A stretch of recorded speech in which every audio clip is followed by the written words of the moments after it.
اس چراغ کو اللہ تعالیٰ نے ہر قسم کے آلات میں روشنی بکھیرنے والا چراغ بنایا ہے۔ لَقَدْ كَانَ لَكُمْ فِي رَسُولِ اللَّهِ أُسْوَةٌ حَسَنَةٌ، اے لوگو تمہارے لیے اللہ کے پیغمبر صلی اللہ علیہ وسلم کی زندگی اور سیرت میں ایک خوبصورت اور مکمل نمونہ فراہم کر دیا گیا۔ سیرت میں اور آقا کریم صلی اللہ علیہ وسلم کی مبارک زندگی کے واقعات میں ایک واقعہ وہ ہے جسے حلف الفضول کے واقعے سے یاد کیا جاتا ہے۔ یہ واقعہ اس وقت پیش آیا تھا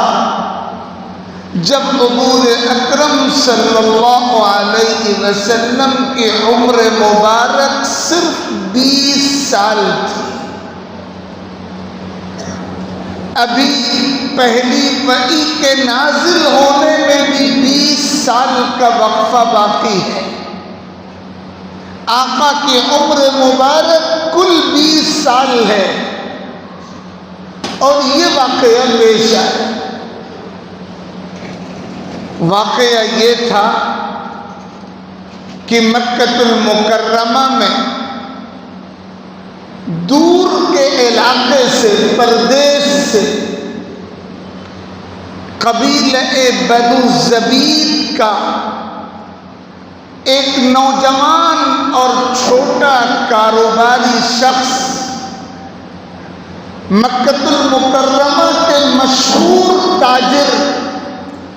عاص ابن الوائل کے آرڈر پہ بہت سا سامان تجارت لے کر آیا ہے۔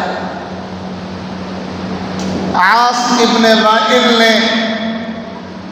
آرڈر دیا ہے سامانوں کا اور تھوڑی سی رقم بھی حوالے کر دی ہے۔ یہ نوجوان تاجر جو تجارت کی دنیا میں ترقی کا خواہش مند ہے، اس آرڈر کو تیار کرا کے بڑے ارمانوں اور بڑی امیدوں کے ساتھ مکے پہنچا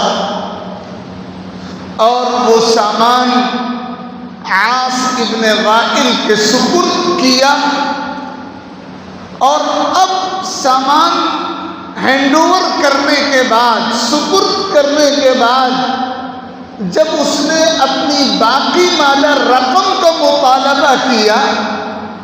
تو عاص ابن وائل نے وہ رقم ادا کرنے سے صاف لفظوں میں انکار کر دیا۔ یہ بدترین ظلم تھا، ناانصافی تھی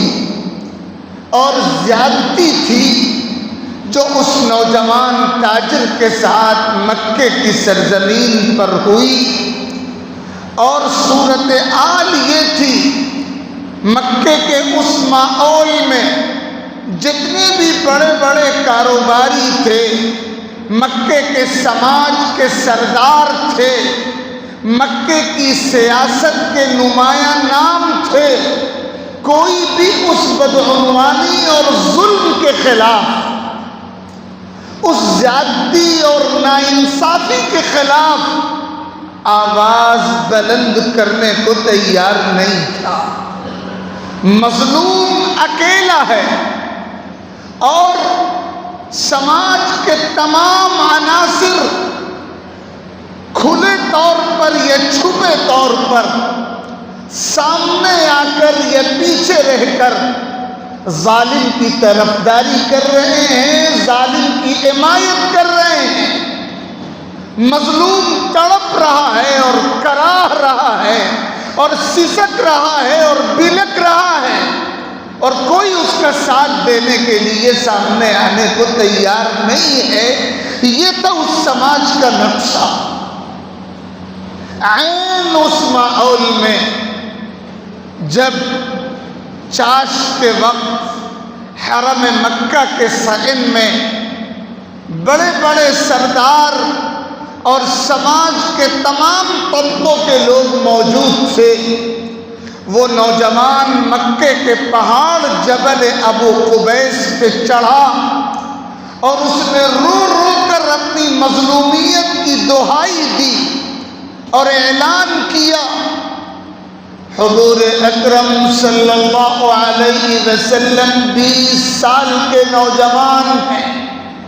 آپ کے سینے میں انسانیت کا درد رکھنے والا دل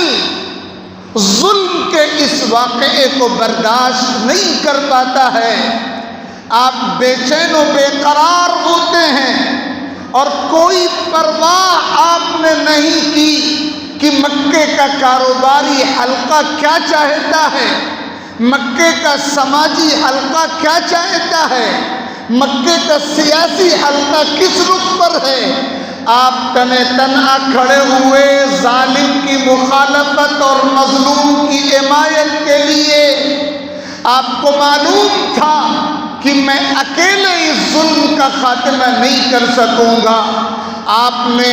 اپنے ہم خیال نوجوانوں کی ایک ٹیم بنائی، ایک متحدہ محاذ نوجوانوں کا، ہمدردوں کا، انصاف پسندوں کا، حقداروں تک پہنچے اس جذبے کے رکھنے والوں کا ایک متحدہ محاذ و الائنس تیار کیا، اور بالآخر چند ہفتوں کی محنت و کوشش کے بعد ظالم کو پسپا ہونا پڑا اور مظلوم کو اس کا حق مل کر رہا۔ حضور اکرم صلی اللہ علیہ وسلم نے جو محاذ تیار کیا تھا، مظلوم کے تعاون کا محاذ، ظالم کی مخالفت کا محاذ، آپ نے اعلان کر دیا تھا لَنَكُونَنَّ يَدًا وَاحِدَةً عَلَى كُلِّ ظَالِمٍ حَتَّى يُؤَدِّيَ حَقَّهُ، ہم ہر ظلم کرنے والے کے خلاف متحدہ طاقت بن کر مقابلہ کریں گے، جتنا ہمارے بس میں ہے مظلوم کی مدد کرنے میں اور ظالم کو ظلم سے روکنے میں اور مظلوم کو اس کا حق اور انصاف دلوانے میں کوئی کسر نہیں چھوڑیں گے۔ یہ اعلان آقا کریم صلی اللہ علیہ وسلم نے کیا۔ آپ کے ساتھ نوجوانوں کا جو گروہ تھا، جو نہ تو بہت مالدار تھا، نہ سماج میں اس کی بہت بڑی پکڑ تھی، اور نہ سیاسی دنیا میں اس کو کوئی منصب و عہدہ حاصل تھا، لیکن اخلاص کی برکت سے یہ گروہ کھڑا ہوا، اور اللہ تعالیٰ ہر طاقت والے سے زیادہ طاقت رکھنے والے ہیں، وہ نیتوں کو دیکھتے ہیں۔ اخلاص کے ساتھ کوئی چراغ جلتا ہے، وہ مدھم کیوں نہ ہو، اللہ اس کی روشنی مکمل کرتے رہتے ہیں۔ اخلاص کے ساتھ کوئی تحریک قائم ہو، کوئی مشن لے کر لوگ کھڑے ہوں تو اللہ تعالیٰ بالآخر مدد کرتے ہیں۔ حضور اکرم صلی اللہ علیہ وسلم کا یہ معاذ کامیاب رہا، مظلوم فریادی کو اس کا حق مل کر رہا، اور ظالم کو اپنے ارادوں میں خاک چاٹنے پر مجبور ہونا پڑا۔ یہ حضور پاک صلی اللہ علیہ وسلم کی سیرت کا وہ واقعہ جس کو حلف الفضول، خوبیوں کا معاہدہ کہا جاتا ہے، اور آقا کریم صلی اللہ علیہ وسلم یہ فرمایا کرتے تھے بعد میں بھی کہ جب بھی کوئی مجھے اس قسم کے کام کے لیے بلائے گا میں آگے بڑھ کر اس کام میں شریک ہوں گا۔ آقا کریم صلی اللہ علیہ وسلم کو جو مشن دیا گیا تھا وہ مشن یہی تھا کہ سماج سے ظلم کا خاتمہ ہو، کائنات سے ناانصافی کا خاتمہ ہو، عدل و انصاف کی فضا قائم ہو، ہر حقدار کو اس کا حق دیا جائے۔ آپ سیرت کے اس مختصر سے واقعے کو پڑھیے، اور آج کے موجودہ حالات میں پوری ملت جس طرح کی صورتحال سے دوچار کر دی گئی ہے، اور ظلم کی طاقتیں جس طرح کھلے عام دندنا رہی ہیں، اور عدل و انصاف کا جس طرح خون ہو رہا ہے اور جس طرح لوگ مظلوم کمزور بلکنے اور سسکنے اور کراہنے پر مجبور ہیں اور کوئی ان کی صدا سننے کے لیے تیار نہیں، کوئی ان کی مدد کے لیے اٹھنے کو تیار نہیں، کوئی مظلوم کو مظلوم کہنے اور ماننے کے لیے تیار نہیں، اس طرح کی صورتحال میں اگر ہمارے لیے رہبری کا کوئی سامان ہو سکتا ہے تو آقا کریم صلی اللہ علیہ وسلم کی سیرت کے اس اور اس جیسے بے شمار واقعات میں اور اس کے ذریعے ہمیں یہ سبق ملتا ہے کہ ہماری پوزیشن جو بھی ہو اور ہماری طاقت جو بھی ہو اور ہماری حیثیت جو بھی ہو، ہمیں اپنی بساط کے مطابق مظلوم کی حمایت اور ظلم کی مخالفت کے لیے تیار رہنا چاہیے، کھڑے ہو جانا چاہیے اور سماج کے ان لوگوں کا مذہب اور برادری سے الگ ہو کر، دین اور مذہب اور برادری اور نسبتوں سے الگ ہو کر سماج کے ان تمام لوگوں کو ساتھ لے کر اس کوشش کو آگے بڑھانا چاہیے جو انصاف پسند ہیں اور جن کے سینوں میں حق اور انصاف کی روشنی موجود ہے۔